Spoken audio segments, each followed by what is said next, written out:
कहते हैं जब गार्ड बाहर कमरे में चाय पी रहे थे तो वो दरवाज़ा लगाकर भाग जाता है। अगले दिन सेशन कोर्ट में उसकी तारीख होने वाली थी। पुलिस अब सवालों के घेरे में आ चुकी थी। फिर से क्राइम ब्रांच की टीम कालिया एंथनी को पकड़ने में लग जाती है। वहीं पुलिस को इन्फॉर्मेशन मिल चुकी थी कि कालिया एंथनी जुहू कोलीवाड़ा एरिया में है। उस एरिया में पुलिस द्वारा आधी रात को रेड डाली गई। उसको 12 घंटे के अंदर अंदर पकड़ लिया गया। अगले दिन उसको कोर्ट में पेश किया गया। कहते हैं पिता की मौत के बाद कालिया एंथनी का मन भगवान की तरफ केंद्रित हो गया था। 1980 में खार गली नंबर 4 में उसने गणपति उत्सव मनाना शुरू किया। वो हर साल गणपति जी का सुख आसन रखा करता था। कहते हैं जब सत्यवान पांचल का कत्ल किया गया था तो उस दिन गणपति जी का चौथा दिन था। पुलिस के डर से कालिया एंथनी अंडरग्राउंड हो गया था, साथ साथ उसके दोस्त भी। गणपति बप्पा को अकेला छोड़ना सही नहीं समझा जाता है। तो कहते हैं बैंड्रा पुलिस ने जब ये देखा तो शिफ्टों में गणपति जी के पास पुलिस वाले रहते थे। वहीं दूसरी तरफ पुलिस कालिया एंथनी को भी ढूंढने में लगी थी। 7 दिन तक पुलिस वाले गणपति जी की सुबह और शाम आरती किया करते थे और लोगों को प्रसाद बांटा करते थे। 11वें दिन गणपति बप्पा जी का विसर्जन किया गया। पुलिस ने यह सराहना योग्य कार्य किया था। 1983 में कालिया एंथनी के बिहाफ पर उसका छोटा भाई एल्बर्ट वसूली के धंधे को देखा करता था। अगर कोई पैसा नहीं दिया करता था तो एल्बर्ट उनसे निपटता था। इसी सिलसिले में एल्बर्ट और उसके लोगों ने कुछ लोगों के साथ मारपीट की, जिसमें एक शख्स की मौत हो जाती है। जिन लोगों पर एल्बर्ट ने हमला किया था तो उन्होंने एल्बर्ट से बदला लेने के लिए प्लान तैयार किया। एक दिन सुबह के 11 बजे के करीब एल्बर्ट खार ईस्ट में एक रेस्टोरेंट में नाश्ता कर रहा था। वहां 8 से 10 लोग मौजूद थे। उनके हाथों में तेजधार हथियार थे। एल्बर्ट समझ जाता है कि उसकी जान को यहाँ खतरा है। रेस्टोरेंट के पीछे वाले दरवाजे की तरफ भागने की वो कोशिश करता है, मगर पीछे का दरवाज़ा बंद था।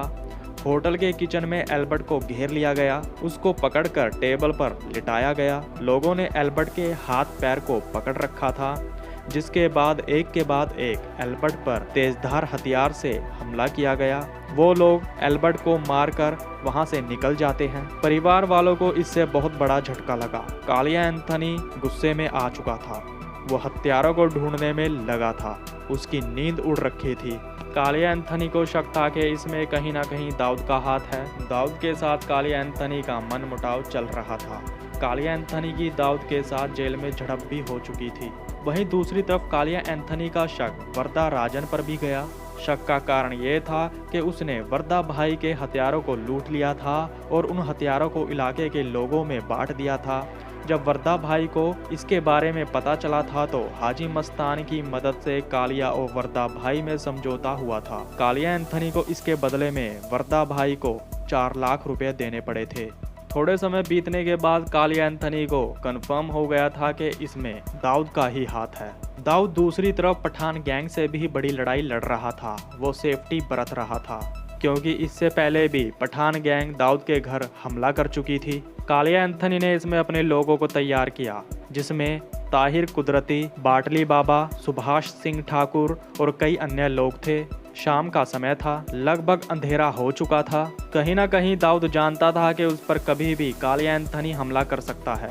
कालिया एंथनी और उसके लोगों ने दाऊद के घर जाकर हमला किया, वहां तोड़फोड़ की, मगर दाऊद उनके हाथ नहीं लगता। कहते हैं दाऊद का एक ही फोकस था, समद खान को किसी हालत में मारना। इसलिए कालिया एंथनी के हमले को दाऊद ने सीरियस नहीं लिया। अगर वो कालिया एंथनी को मारने का सोचता तो वो शायद समद खान को मारने में कामयाब नहीं हो पाता। 1984 में समद खान को मारने के बाद दाऊद देश छोड़कर चला जाता है। कालिया एंथनी इतनी आसानी से दाऊद को भूलने वाला नहीं था। कालिया एंथनी अपने आदमी मदन चौधरी को दुबई भेजता है। दुबई से मदन चौधरी खबर लेकर आता है कि दाऊद पैसों के चलते केनिया में गया हुआ है। कालिया एंथनी ने अपने लोगों की मदद से केनिया में कांटेक्ट किया। कहते हैं इसमें ढोलकिया ब्रदर्स ने कालिया एंथनी की मदद की थी। केनिया में कालिया एंथनी ने कॉन्ट्रैक्ट किलर हायर कर लिए थे, मगर कहते हैं दाऊद को भनक लग गई थी कि उसकी जान को यहाँ खतरा है, जिसके बाद वो कुछ दिनों के लिए कराची चला जाता है। इसके बाद जैसे जैसे समय बीतता गया, दाऊद और कालिया एंथनी के लोगों में समझौते की बात हुई। कालिया एंथनी को ठंडा करवाया गया, लेकिन दोनों फिर भी एक दूसरे के लिए दुश्मन थे। दाऊद कालिया एंथनी को हल्के में नहीं लेना चाहता था, वहीं कालिया एंथनी के अंदर अपने भाई के बदले की आग थी। कालिया एंथनी की मौत को लेकर कई बातें कही जाती है, जैसे कि जब 1985 में कालिया एंथनी को जेल से पेशी पर लेकर आया गया तो कहते हैं एक हवलदार कालिया एंथनी को गाली देकर बात करता है। कालिया एंथनी वैन से उतरते समय उस हवलदार की छाती में बड़ी जोर से लात मारता है। वो हवलदार वैन से नीचे गिर जाता है, जिसमें उसको चोट भी आती है। हवलदार ने चौकी इंचार्ज अनिल तलपड़े से इसको लेकर बात की। बताया जाता है अनिल तलपड़े को कालिया एंथनी पर बड़ा गुस्सा आया था। अनिल तलपड़े अपने बड़े पुलिस अधिकारियों से बात करते हैं। कालिया एंथनी के खिलाफ एनकाउंटर पास कर दिया जाता है। जब अगली बार फिर उसको वैन में बिठाकर पेशी के लिए लेकर आया गया तो पेशी के बाद उस हवलदार ने फिर से कालिया एंथनी को गालियां दी। कालिया एंथनी ने जब हाथ उठाने की कोशिश की तो अनिल तलपड़े ने कालिया एंथनी को 4 से 5 गोलियां मारकर वहीं ढेर कर दिया। अगर पुलिस की माने तो कहते हैं जब पुलिस कालिया एंथनी को कोर्ट हियरिंग के बाद वापस लेकर जा रही थी तो ऊपर के फ्लोर पर से सोडा पानी की बोतल नीचे फेंकी गई, जिसके बाद वहां भगदड़ मची। कालिया एंथनी भागने की कोशिश करता है और वहीं उसको गोली मारकर ढेर कर दिया जाता है। वही परिवार का कहना था कि जब सोडा वाटर बोतल गिरी थी तो उस पर होते हमले को देखकर कालिया एंथनी पुलिस वैन में बैठने वाला था, लेकिन पुलिस ने उस पर गोली चला दी। मगर कालिया एंथनी के जान पहचान के कुछ लोगों की माने तो ये सब दाऊद के इशारों पर किया गया था।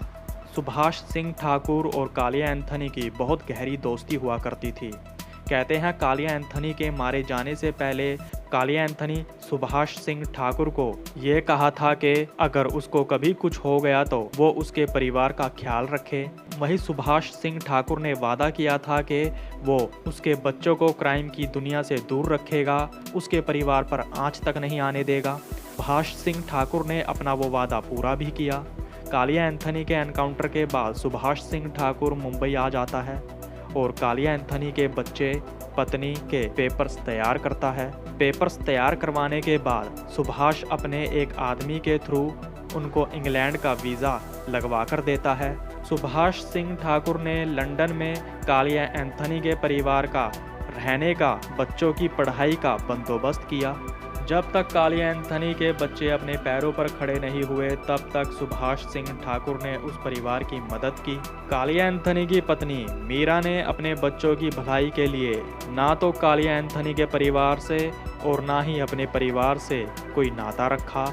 आज के दौर में कालिया एंथनी का बड़ा बेटा लंदन में डॉक्टर है, वहीं बेटे की शादी हो चुकी है और सबसे छोटे बेटे ने अपनी लॉ की पढ़ाई पूरी की है। तो दोस्तों ये थी कालिया एंथनी की ज़िंदगी से जुड़ी कुछ बातें। अब तक के लिए इतना ही, तो नमस्कार दोस्तों।